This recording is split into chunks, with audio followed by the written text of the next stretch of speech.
Exemple 2. Principe d'accélération et forte entropie. Description.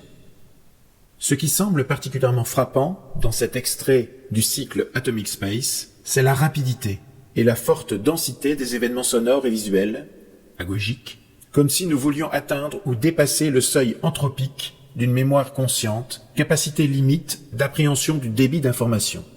En effet, les satellites originels ont ici subi de très fortes accélérations ou contractions temporelles, sons et images, différentes selon la situation qu'ils occupent au sein du cycle. Par exemple, la durée de Bluebird a été divisée par un facteur 12-24, passant d'une durée de 10 minutes à 49 secondes dans le cycle du labyrinthe. Par simple juxtaposition des satellites, le cycle aurait dû durer 46 minutes, alors que sa durée est de 15 minutes, soit un espace-temps près de 3 fois contracté.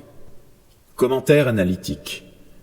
Les processus de contraction-dilatation permettent de réinventer la perception d'un même objet, tout en créant une forme de surcharge perceptive, mémorielle et informationnelle, allant dans le sens d'une forte entropie.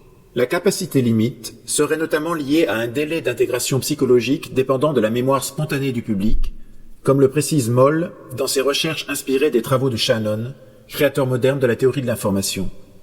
Moll définissant une capacité limite d'appréhension du débit d'information. Pourrait-on parler d'un message trop riche, au-delà duquel le public se désintéresserait de l'œuvre? Le labyrinthe n'est-il pas alors en contradiction avec les conceptions mêmes de la notion d'entropie et son interprétation, interrogeant à sa manière les fondements du langage et de la communication, ajoutant qu'en opposition à cette densité et rapidité cohabitent des tableaux virtuels qui se métamorphosent extrêmement lentement, comme des images arrêtées du labyrinthe, vidéos silencieuses, jouant sur des seuils différentiels de perception.